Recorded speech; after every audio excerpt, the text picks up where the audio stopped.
Protest आप कर सकते हैं, प्रोटेस्ट करने का आपका अधिकार है, लेकिन शांतिपूर्वक करिए, नहीं तो भारतीय जनता पार्टी में और लोगों के आइडियोलॉजी में क्या फर्क बचेगी। आप तुरंत हिंदू मुस्लिम का समीकरण बैठा लेते हैं बंगाल के इलेक्शंस को देखते हुए, बिहार को इलेक्शंस को देखते हुए। तो भारतीय जनता पार्टी तो यही चाहती है ना कि मुद्दे से लोगों को डाइवर्ट किया जाए, हिंदू मुसलमान का झगड़ा लगाया जाए। तो आप अगर पीसफुल अगर प्रोटेस्ट नहीं करिएगा तो भारतीय जनता पार्टी को एक मुद्दा मिल जाता है। जाहिर सी बात है, पूरा जो जनता दल यूनाइटेड है उसने जो है वक्फ बिल बोर्ड पे जो है समर्थन दिया है, और कहीं ना कहीं पूरे देश के लोगों में उबाल है चंद्रबाबू नायडू के खिलाफ, नीतीश कुमार जी के खिलाफ। जिस तरीके से आपने जहरीले बोल देखे ललन सिंह के, देवेश चंद्र ठाकुर के, लगातार ऐसी चीजें हो रही है जो मुसलमानों के पक्ष के खिलाफ है, देश के एक जो मूल नागरिक है उनके खिलाफ। चिराग पासवान तो साइबेरियन पंछी नहीं है ना। साइबेरियन पंछी जो है अपने जो वक्त होता है, साइबेरियन पंछी उड़ के इंडिया में आता है और इंडिया आने के बाद फिर वो विदेश चला जाता है। तो वो क्या मतलब अप्रवासी भारतीय हैं? यानी कि जब जब इलेक्शन बिहार में होगा उनको बिहार की याद आ जाएगी। ये मैं कह सकता हूं कि भारतीय जनता पार्टी के गोद में बैठने वाले, जिस तरीके से आदरणीय प्रधानमंत्री नरेंद्र मोदी जी कहा था, मैं आया नहीं हूं, काशी में माँ गंगा ने बुलाया है, उसी तर्ज पे चल रहा है। अनुमान है ना, उसी तर्ज पे चल रहे हैं ना कि जब जब इलेक्शन होता है तो इनको बिहार याद आ जाता है।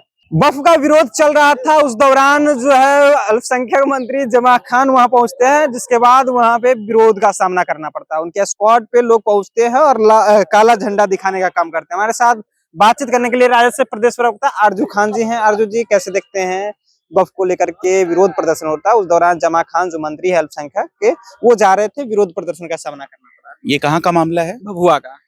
देखिए, हम प्रोटेस्ट के पक्ष में हैं। आप प्रोटेस्ट करिए, पीसफुल प्रोटेस्ट करिए, हम इसके खिलाफ नहीं हैं। अगर कोई भी प्रोटेस्ट होता है और अगर वो नियम का उल्लंघन करता है, संविधान का उल्लंघन करता है, तो मेरे नजर में वो ठीक नहीं है। आपको संविधान ने आजादी दे रखी है कि आप प्रोटेस्ट करिए, शांतिपूर्वक करिए, और इस तरीके घटनाएं किसी भी पार्टी के साथ अगर होती है और मतलब जिस तरीके से आप बता रहे हैं उसमें क्या क्या हुआ है, ये भी चीज आप हमको बता दें। क्या काले झंडे सिर्फ दिखाए गए और भी कुछ हुए हैं? उनके पार्टी का जो चिन्ह है तीर, उसको नोचा गया गाड़ी पर। ये मैं कह सकता हूं कि आप शांति से अपना विरोध प्रदर्शन करते।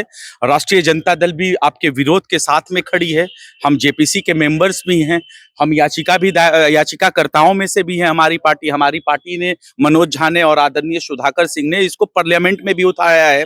तो हर तरीके से हम आपके साथ हैं, हम आपके खिलाफ नहीं हैं, हम देश के आवाम के साथ हैं और सही के साथ है, संविधान के साथ हैं। तो संविधान के मानने वाले कभी भी शांतिपूर्वक प्रोटेस्ट करना चाहिए उनको।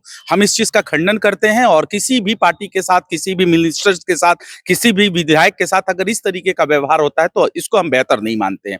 प्रोटेस्ट आप कर सकते हैं, प्रोटेस्ट करने का आपका अधिकार है, लेकिन शांतिपूर्वक करिए, नहीं तो भारतीय जनता पार्टी में और लोगों के आइडियोलॉजी में क्या फर्क बचेगी।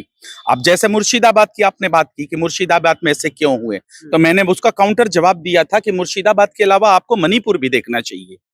आप तुरंत हिंदू मुस्लिम का समीकरण बैठा लेते हैं बंगाल के इलेक्शंस को देखते हुए, बिहार को इलेक्शंस को देखते हुए। तो भारतीय जनता पार्टी तो यही चाहती है ना कि मुद्दे से लोगों को डाइवर्ट किया जाए, हिंदू मुसलमान का झगड़ा लगाया जाए। तो आप अगर पीसफुल अगर प्रोटेस्ट नहीं करिएगा तो भारतीय जनता पार्टी को एक मुद्दा मिल जाता है, क्योंकि आप संविधान के मानने वाले लोग हैं। संविधान का विरोध मत करिए। संविधान ने आपको आजादी दी है कि आप शांतिपूर्वक जो है अपना प्रोटेस्ट करिए। हम शांतिपूर्वक प्रोटेस्ट के हक में हैं, साथ में हैं। वक्फ का समर्थन जो है जदयू की थी, उस कारण इन्हें विरोध का सामना करना पड़ा मंत्री जी को। जाहिर सी बात है, पूरा जो जनता दल यूनाइटेड है उसने जो है वक्फ बिल बोर्ड पे जो है समर्थन दिया है, और कहीं ना कहीं पूरे देश के लोगों में उबाल है चंद्रबाबू नायडू के खिलाफ, नीतीश कुमार जी के खिलाफ। जिस तरीके से आपने जहरीले बोल देखे ललन सिंह के, देवेश चंद्र ठाकुर के, लगातार ऐसी चीजें हो रही है जो मुसलमानों के पक्ष के खिलाफ है, देश के एक जो मूल नागरिक है उनके खिलाफ है। तो आवाम का गुस्सा है, लेकिन गुस्से को अपने दिल के अंदर रखिए और आइन में, संविधान में आप यकीन रखिए। चलिए हम बिहार पर अब चलते हैं। एक नेता है, केंद्र में अभी फिलहाल में मंत्री है, लोजपा रामविलास के राष्ट्रीय अध्यक्ष चिराग पासवान की हम बात करते हैं। उनका एक बयान आया था कि मेरा प्रदेश मुझे बुला रहा है, उनको प्रदेश का याद आ गया, चुनाव लड़ेंगे विधानसभा। तो क्या लग रहा है? सवाल ये है कि इससे पहले वो क्या अप्रवासी बिहारी थे क्या? वो साइबेरियन पंछी तो नहीं है। चिराग पासवान तो साइबेरियन पंछी नहीं है ना। साइबेरियन पंछी जो है अपने जो वक्त होता है साइबेरियन पंछी उड़ के इंडिया में आता है और इंडिया आने के बाद फिर वो विदेश चला जाता है। तो वो क्या मतलब अप्रवासी भारतीय हैं? अप्रवासी बिहारी थे क्या? ये बिहार फर्स्ट, बिहारी फर्स्ट का नारा उन्होंने क्यों दिया? यानी कि जब जब इलेक्शन बिहार में होगा उनको बिहार की याद आ जाएगी।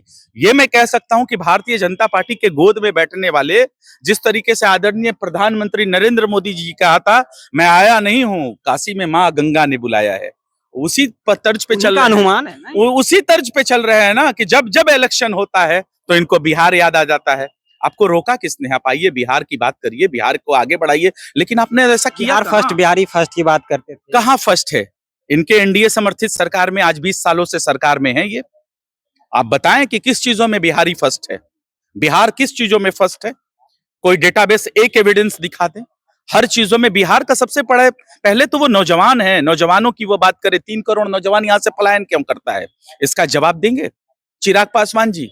तो ये सब ये फार्मूले हैं बिहार के इलेक्शन को देखते हुए, और बिहार के आवाम को वो ठगना चाहते हैं। चलिए, तो चिराग पासवान जो है बिहार के अवाम को ठगना चाह रहे थे।